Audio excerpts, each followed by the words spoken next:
change is always coming, and we need to try to stay ahead of it. And we're not always going to be able to do that.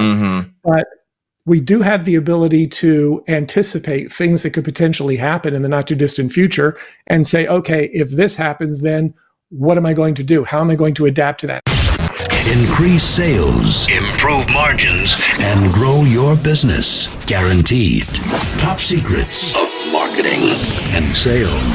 Now, David Blaise. Hi, and welcome back. In today's episode, co-host Jay McFarland and I will be discussing the topic, Change is Coming. Don't make it harder. Welcome back, Jay. It's good to be here, David. Change is hard. Change is not easy in life, in business. We like comfort zones. We like to get in a groove. And I am the first to admit it. If I could find a way to not have to change in business and just cruise, I'm not opposed to just cruising. Yeah. Well, status quo can certainly be comfortable until it's not, right? It's very comfortable until it's not. And when I say change is coming, I mean, so much of what we've been hearing lately is about all the potential changes that could be coming. And regardless, and I'm not going to get into politics ever at all on this podcast, but regardless of the outcome, there is going to be change coming because it always does. It's the nature of life. It's the nature of business. Change is always coming. And so when we try to fight it, when we try to avoid it, we make things harder on ourselves, right? The change is going to come. Now, we're going to have to change our approach very likely. We're going to have to do things differently. We're going to have to plan differently. There are all types of things that we are actually going to have to do. But if we focus on that, rather than the indignity of the fact that change is coming, we make it a lot easier on ourselves. Yeah, you're exactly right. I think about a change that we all had to go through, and that's the pandemic, and how that was all a change that we wondered if we were going to survive. It was going to destroy our businesses, our workplaces, our way of life, everything. You think about, we're home office now. And we're going to stay that way. And if you'd asked me before the pandemic, I would have said, no, that wouldn't work. I look at my friends in the restaurant industry who pivoted to drive-through only. And when the time came back to open up their dining rooms, they didn't want to do it. They really liked the drive-through model or the delivery model. So sometimes being forced to change and being ready to change, you're going to discover things that you would have ruled out otherwise, and you're going to be better for it, ideally. No question. That exact example, there's a restaurant that we go to in our area a lot. And when the pandemic came and you were no longer able to go into the restaurants, they started a pickup service. And it had never occurred to us to pick up from that restaurant before. We always went in, sat down, enjoyed the meal, and that was it. But after a while, you're like, well, I could really use some of that food. We don't feel like cooking. Okay, I'm going to give it a try. I'll go pick it up. And all of a sudden, that door was open for us as well. And so after you were able to go back into the restaurant, there were still a lot of times, and there are times now where we'll still pick things up and bring it home because now we know that it's possible. So what it gave them is a new revenue stream. Right? At the time, they had a new revenue stream, but they didn't have their primary revenue stream, so they were hurting. But then after things opened up again, they got the regular business back, and now they have this takeout service that people are using more and more. It actually allows things to grow. So it's a perfect example why our topic is so appropriate. Change is coming. Change is inevitable. It's happening all the time. And the more we resist reality, the more problems we have. Yeah. And I think we mentioned this in the last podcast that those who are prepared to pivot, those who are prepared to face the new challenge head on and say, what can I learn from this? How is this going to make us better? How do we survive it? Obviously, that's the first thing. Those are the businesses that will survive, hopefully. Sometimes after all you can do, it's all you can do, right? But so often it's the ones who are agile. They're the ones that improve and survive. Yeah.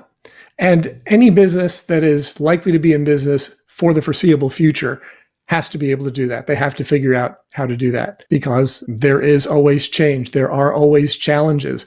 We can't always see what they are. In fact, probably most of the time, we don't know. Something comes up, we've never dealt with it before, and we have to figure it out. Life in business is a little like a game of whack-a-mole. There's always something that pops up, and you have to try to smack that one down before the next one pops up. It's such a great analogy. And once again, just going back to the primary idea that if we complain about the fact that there are always moles popping up on our whack-a-mole table, we're losing sight of the fact that this is the game we're playing. This is the game we've chosen. This game of business, being in business for ourselves or operating in sales in a business, being an entrepreneur, all of these things, this is baked into the cake. So once again, the more we resist reality, the worse off we're going to be. Yeah, I like the idea that you're calling it a game. I mean, if you are excited about it, like, it takes a visionary sometimes. Not all business people are visionaries, but if you are a visionary and you are looking at market trends and you're watching the news, you said you don't want to get into politics, but there are things in politics that may directly affect your business model. They may affect the entire country's business. So local, national, being aware of it can be important, and looking to seize the moment, right? Okay, I see this, I'm going to jump on this, or I'm going to, our whole business that we set up right now is based upon something that we saw, and we're like, nobody is providing that. Let's jump on it. If we had jumped before we jumped, we would have not made it. If we have jumped later, we wouldn't be able to compete. So timing, luck, all of those things are involved, but just having an awareness and having, I think, an attitude, right? Attitude is a lot of what we're talking about. Yeah.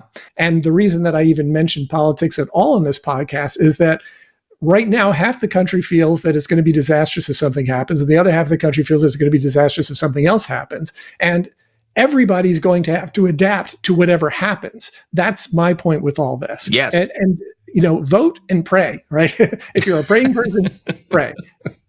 Definitely vote, right? Do those things.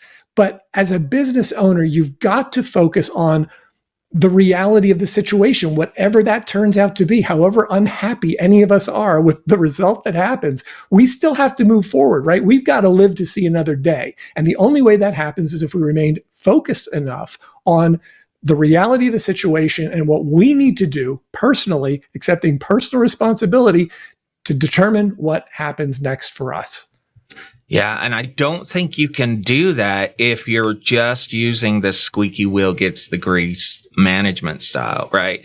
If you're just always putting out fires, how can you see what's coming? How can you prepare for the future? And I think that is the nature, especially for new businesses, but I think for small businesses in general. It's tough because sometimes you may be a one-person business, a three-person business. It can be difficult, but somehow you've got to get control on that. That's why I love these podcasts. And what you do, you're always providing people with ways that they can manage those types of things so that you can look down the road a little bit. If you're putting out fires all the time, you're not looking down the road at all.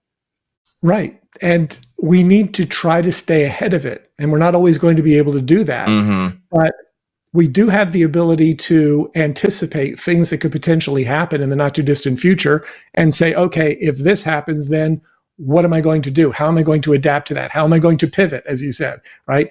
You don't want to have to wait until it's upon you and then you have to figure out what you're doing. You need to plan in advance, think ahead. All right, what do I need to do now, today? What can I do now, today, to start to get ahead of those types of things?